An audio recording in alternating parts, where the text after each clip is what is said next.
Halo, balik lagi di rumah satu channel. Nah, sekarang gue mau ngebahas tentang tenaga ketika betina murai sedang bertelur. Jangan sepelekan tenaga. Biasanya orang-orang atau para peternak ketika burungnya sehat, ketika burungnya lincah, itu sudah dianggap bahwa burung itu bertenaga. Ya, memang burung itu bertenaga ketika pindah tangkringan, ketika terbang di kandang, tapi bukan ketika bertelur. Karena tenaga yang dibutuhkan saat dia terbang dan saat dia loncat dari tangkringan satu ke tangkringan yang lain dengan bertelur jelas sangat berbeda. Tenaga yang diperlukan saat bertelur itu akan jauh lebih besar membutuhkan tenaganya ketimbang dia untuk bermain pindah tangkringan dari satu tangkringan ke tangkringan yang lain, terus terbang dari satu tangkringan ke mungkin ke bawah atau dari bawah ke tangkringan paling atas. Itu beda, sangat beda. Nah, gimana sih caranya biar bisa dapat tenaga yang bagus dengan cara tetap di kandang tangkar atau tetap di kandang hariannya dia buat beternak ya, karena beda kandang harian dengan kandang ternak. Ya memang ada yang beternak di kandang harian, cuman gua nggak saranin ya. Lebih baik di kandang tangkar, kandang agak besar dengan resiko yang lebih sedikit ketimbang kita mempersempit kandangnya tapi resiko kematian akan jauh lebih banyak. Ya balik lagi sih, para peternak itu kan punya kendala masing-masing. Ada yang kendala di lahan, ada yang kendala mungkin di burungnya, banyak kendala lah. Gue nggak bisa menyalahkan, tapi saran gue lebih baik beternak yang memakai kandang yang lebih besar ketimbang kandangnya dikecilin. Gue juga sebenarnya berkendala dengan lahan ya. Sebenarnya gue mau lebih banyak lagi membuat kandang ternak, tapi ya lahannya segini, jadi dia hanya bisa untuk 4 pasang. Itu pun 2 betina, itu pun 2 pejantan, 4 betina. Jadi gue sebenarnya cuma punya 2 pasang tapi banyak betinanya. Jadi 4 kandang ini keisi oleh 4 betina tapi 2 jantan. Jadi 1 jantan gue kasih 2 betina. Itu namanya poligami tidak resmi. Nah, itu udah gue bahas sebelumnya ya. Kita balik lagi ke tenaga. Jadi ada beberapa cara untuk mendapatkan tenaga ketika burung ini mau bertelur, ketika betina murai batu mau bertelur. Nah, banyak peternak yang hanya mengandalkan satu jenis pakan, termasuk gua ya. Gua di sini hanya pakai satu jenis pakan, yaitu jangkrik. Tapi kalau gua di sini ada pakan tambahannya berupa cacing dan pecahan telur atau juga tulang sotong yang sudah dikerok ya, kita campur ke jangkriknya. Itu ada manfaatnya. Sebenarnya sepele sih tapi sangat berpengaruh buat si betina. Nah, tenaga ini bisa kita cari dengan extra puding tambahan. Jadi di sini kalau gua atau misalkan lu mau nyobain dengan cara yang gua pakai di sini, gua ini hari-harian gua pakai jangkrik. Dan pakan tambahannya berupa tadi yang gua udah sebutin, cacing.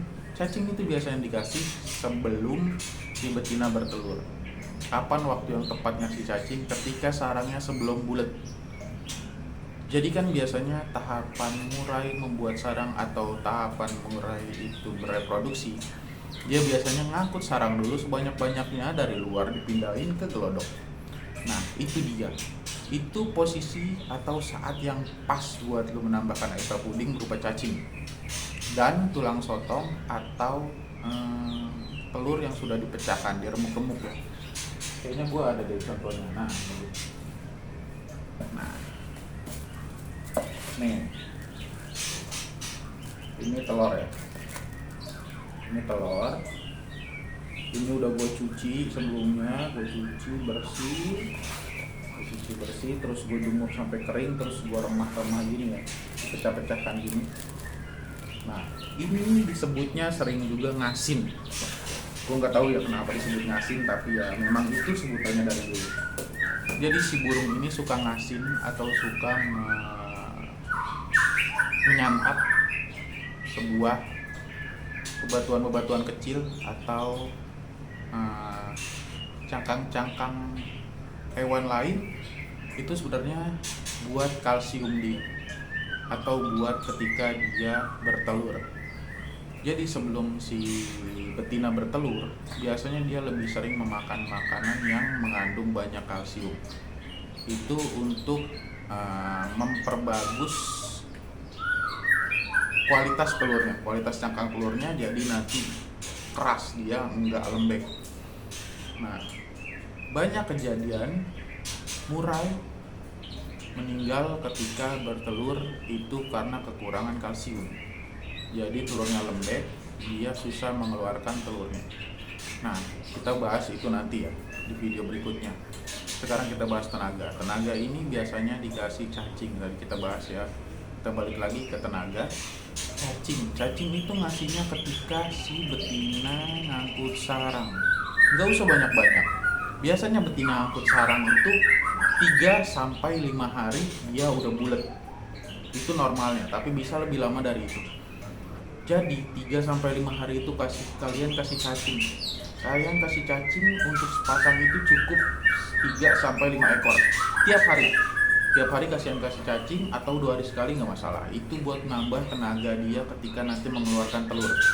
Dan jangan lupa juga tambahan kalsiumnya tadi. Tambahan kalsium berupa cangkang telur yang sudah diremah-remah, atau kalian parutin tulang sotong ke jangkriknya. Nah, tenaga ini akan sangat diperlukan ketika nanti si betina bertelur. Banyak kejadian egg beating karena kekurangan tenaga. Gimana cara mengetahui egg beatingnya? Bahwa itu penyebabnya kurang tenaga. Jadi biasanya ketika telur yang keluar itu bagus, telur yang bagus itu nanti gue kayaknya ada contoh apa enggak ya? Sebenarnya gue ada beberapa telur sih, bentar gue ambil dulu.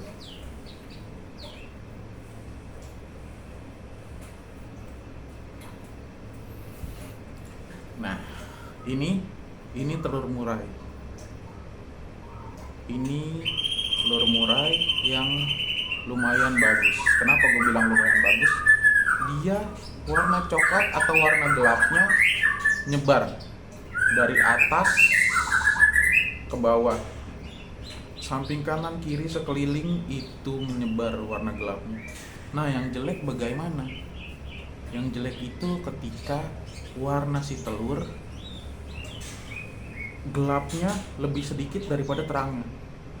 Pasti ada kan dari kalian yang beternak atau yang mau ternak melihat telur murai, kok atasnya biru full tapi bawahnya hitam. Bawah sininya, bagian sininya nih, bagian pantatnya yang bisa dibilang bagian pantat atau bagian bawah itu gelap hitam. Nah, itu salah satu contoh telur yang kurang bagus, dia kekurangan kalsium. Nah, warna gelap ini sebenarnya bisa dibilang kalsium. Nah, semakin gelap warna telur murai itu semakin bagus atau semakin keras. Nah, ketika si betina bertelur dengan telur yang bagus, tapi kok dia egg beating, kita lihat lagi. Kenapa egg beatingnya? Telurnya bagus, nggak berlemak. Nah, kemungkinan itu kekurangan tenaga. Kalau dia berlemak tapi telurnya bagus, itu udah kelihatan jelas. Lemak itu kita tiup di bagian dada atau di bagian perutnya biasanya ya, yang paling berpengaruh di bagian perutnya itu ada putih-putih atau kekuningan, itu tandanya ngelemak. Nah, kekurangan tenaga ini biasanya sangat fatal ketika betina sedang bertelur, karena bisa berpengaruh kematian atau menyebabkan kematian pada betina. Kenapa menyebabkan kematian pada betina? Karena seharusnya telur itu keluar cepat ketika betina ngeden. Nah, ini karena dia kekurangan tenaga, jadi ngedennya dia kurang gimana ya, kurang neken. Jadi dia nggak bisa terlalu neken untuk mengeluarkan telurnya. Nah, jadi amat sangat penting jika kalian menambahkan sebuah pakan atau sebuah extra pudding yang bisa menambahkan tenaga. Itu serah kalian sih apa aja. Cuman kalau di sini gue biasa pakai cacing, bisa juga pakai keroto, tapi untuk keroto kalau di sini gue udah pernah nyoba, nanti jadinya jantannya birahinya naik drastis dan ngajak kawin si betina lagi. Nah itu sangat berpengaruh kalau di gue, makanya gue nggak pernah pakai keroto. Tapi bagi kalian yang udah nyoba pakai keroto dan aman, ya nggak apa-apa, lanjut aja. Nah segitu berpengaruhnya. Jadi buat kalian yang beternak, tolong diperhatiin pakannya jangan terlalu banyak juga ya. Jadi cukup sampai si sepasang murai ini habis, jangan dikasih berlebihan. Jadi kalian kasih pagi sedikit, nah nanti siang habis berarti kurang, nah nanti sore habis berarti kurang. Kalau sampai jam 6 atau sampai maghrib dia habis, berarti itu cukup. Nah besok kalian kasih segitu lagi, nggak usah kalian tambahin, itu pakannya udah cukup berarti. Nah kita bahas mungkin pembahasan sekarang tentang tenaga dulu. Tadi ya, tenaganya itu sangat berpengaruh. Apa aja caranya itu tadi gue jelasin ya. Mungkin bisa pakai cacing atau bisa pakai keroto sebelum dia bertelur. Nah berikutnya kita ngebahas mungkin tentang egg bedding, membahas tentang yang kekurangan kalsium atau yang berlemak. Nanti kita bahas lagi lah berikutnya. Sekarang kita bahas di yang kekurangan tenaga. Buat kalian yang menurut kalian video ini bermanfaat, tolong di-share biar yang lain juga bisa nonton, bisa memahami. Terus juga jangan lupa komen, like, dan subscribe juga biar gue lebih termotivasi lagi membuat video-video yang lebih bermanfaat lagi untuk kalian.